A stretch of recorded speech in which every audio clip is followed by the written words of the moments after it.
அனைவருக்கும் வணக்கம். SK academy of acupuncture சார்பாக அனைவருக்கும் வாழ்த்துக்கள்.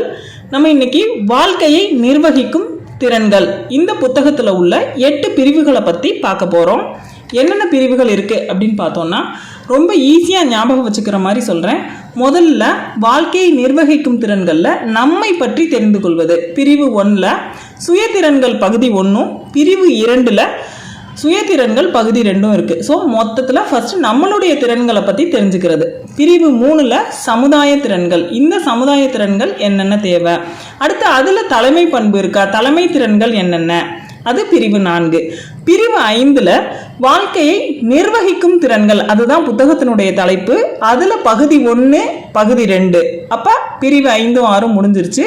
7வதா மேலாண்மை திறன்கள், 8வதா தொழில் முனைவோருக்கான திறன்கள். இந்த 8 பிரிவுகளையும் நம்ம ஒன்றொன்னா பார்க்கலாம். இதில் முதல் பிரிவு சுயதிறன்கள் பகுதி 1.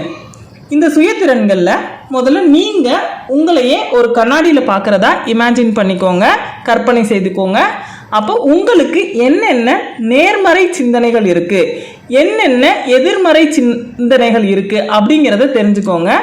இந்த திறன்களில் இந்த வாழ்க்கையை நிர்ணயித்தல் அப்படிங்கிறது ஒரு தத்துவம், வாழ்க்கையினுடைய தத்துவம், வாழ்க்கையினுடைய அர்த்தம் என்ன, சவால்கள் என்ன, அதை எந்த தத்துவத்தின் அடிப்படையில் நம்ம சமாளிக்கிறோம், இது எல்லாமே நம்ம பார்க்க வேண்டியது இருக்குது. அடுத்து நம்மளுடைய நேர்மறை எண்ணங்கள் என்னென்ன இருக்குது, நம்ம அன்பு செய்கிறோமா, உதவி செய்கிறோமா, அது எல்லாமே நம்ம ஒரு கண்ணாடி முன்னாடி நின்று ஸ்க்ரீன் பண்ணி பார்க்குறோம். நம்மளுடைய வாழ்க்கையை நம்ம எப்படி நிர்ணயிக்கிறோம் அப்படிங்கிறத.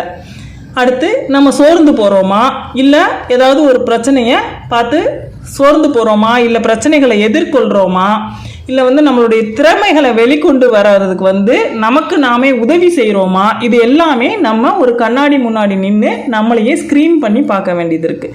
இப்போ ஏதோ ஒரு பிரச்சனை அப்படின்னா சோர்ந்து போகக்கூடாது, அதை தைரியமாக நின்று எதிர்கொள்ளணும், நம்மளுடைய திறமைகளை வெளிக்கொண்டு வரணும் அப்படிங்கிறதெல்லாம் நம்ம தெளிவடைஞ்சுக்கணும். அடுத்து நம்மளுடைய சூழல் எப்படி இருக்குது அப்படின்னு பார்க்கணும். ஸோ நம்மளை சுற்றி யார் யாரெல்லாம் இருக்கா, நம்மளுக்கு நண்பர்கள் இருக்காங்களா, இல்லை நம்பிக்கை துரோகம் செய்தவங்க இருக்காங்களா, இல்லை நம்ம ஒருத்தர் நம்ம ரொம்ப நேசித்தோம், அவர் மறைஞ்சிட்டாரு, இல்லை பிரிவு ஏற்பட்டுருச்சுன்னா அந்த சூழல் நம்ம எப்படி கையாளுறது, நம்மளை சுற்றி குடிகாரர்கள் இருக்காங்க அப்படின்னா அந்த சூழலை எப்படி மேனேஜ் பண்ணுறது, அப்புறம் பால் வேறுபாடுனால, அதாவது இப்போ ஆண் பெண் வேறுபாடுனால நமக்கு ஏதாவது ஆண்களால் பெண்களுக்கோ இல்லை பெண்களால் ஆண்களுக்கோ அப்படி ஏதாவது தொல்லைகள் இருக்கா அப்படிங்கிறத பார்க்குறது.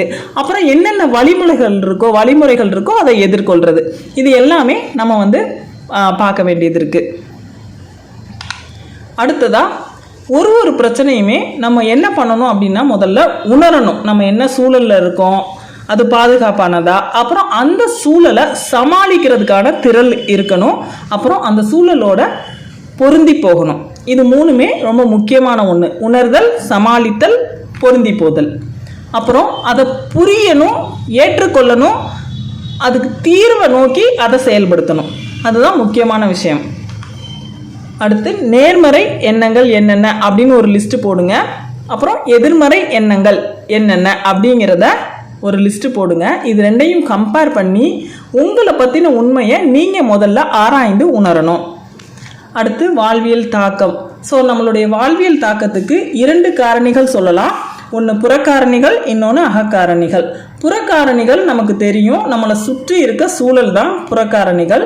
இன்னொன்று அகக்காரணிகள், நம்ம ஏற்கனவே பார்த்த மாதிரி நம்ம மனதை பாதிக்கிற நிகழ்வுகள், நம்மளுடைய வாழ்வியலுக்கு நம்மளுடைய வாழ்வியல் முறைகள் என்ன அகத்தில் இருக்கோ அது அகக்காரணிகள். இப்போ நீங்கள் இமேஜின் பண்ணி பாருங்கள், 1 வயதுலேருந்து 5 வயது வரைக்கும், 5 வயதுலேருந்து 10 வயது வரைக்கும், 10லேருந்து 15, 15லேருந்து 35, 35லேருந்து 50, 50க்கு மேலே, இப்படி வாழ்க்கையோட ஒவ்வொரு பகுதியாக யோசிச்சு பாருங்கள். என்னென்ன புறக்காரணிகள் நம்ம வாழ்க்கையில் தாக்கத்தை ஏற்படுத்தி இருக்கு, அது நல்லவையாகவும் இருக்கலாம், எதிர்மறையானதாகவும் இருக்கலாம்.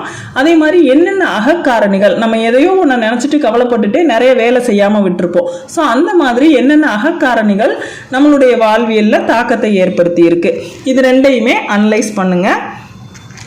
அடுத்து ஆண் பெண் உரிமை, அப்புறம் சுயசார்பு, இதெல்லாம் அதாவது நம்மளே சார்ந்து இருக்கிறோமா, அப்புறம் சம உரிமை நம்ம வீட்டில் நமக்கு கிடைக்குதா இல்லை நமக்கு கொடுக்குறாங்களா அப்படிங்கிறத ஸ்க்ரீன் பண்ணணும்.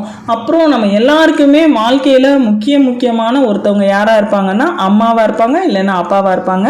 உங்கள் புத்தகத்தில் அம்மா அப்படின்னு கொடுத்துருக்காங்க. நம்ம அம்மா நம்மளுடைய வாழ்க்கைக்கு எப்படி ஹெல்ப் பண்ணியிருக்காங்க. தமிழில் அழகாக ஒரு பழமொழி சொல்லுவாங்க, தாயை போல் பிள்ளை நூலை போல் சேலை அப்படின்னு. ஸோ நம்ம அம்மா எப்படி இருக்காங்களோ அதே மாதிரி தான் இருப்போம். நான் முக்கியமாக எங்கள் அம்மா கிட்ட இருந்து தைரியம், தன்னம்பிக்கை எல்லாமே கற்றுக்கிட்டேன். அப்படி உங்கள் அம்மாவை பற்றி நீங்கள் என்ன நினைக்கிறீங்களோ அதை நீங்கள் எழுதலாம். அடுத்து அன்னை தெரசா பார்த்திபன் சொன்ன ஒரு கவிதை தான் எனக்கு ஞாபகம் வரும். நீ கருவுற்றிருந்தால் ஓரிரு குழந்தைகளுக்குத்தான் தாயாக இருந்திருப்பாய், ஆனால் நீ கருணை உற்று இருந்ததால் 1000 குழந்தைகளுக்கு தாயானாய் அப்படின்னு சொல்லி பார்த்திபன் ஒரு கவிதையில் எழுதியிருந்தாங்க. ஸோ அன்னை தெரசா அவ்வளவு அன்பு நிறைந்தவங்க. ஸோ அவங்கள பற்றி தெரியாதவங்க இருக்கவே முடியாது. ஒரு சம்பவம், ஒருத்தர்கிட்ட போய் குழந்தைகளுக்காக ஒன்று கேட்கும்போது அவர் எச்சி துப்பும்போது இதை நான் எடுத்துக்கிறேன், குழந்தைகளுக்கு வேற ஏதாவது கொடுங்க அப்படின்னு சொல்லி பொறுமையாக கேட்டவங்க அன்னை தெரசா. அவங்க உலகத்திற்கே அன்னையாக நிற்கிறாங்க. ஸோ அவங்கள பற்றியும் நீங்கள் எழுதலாம்.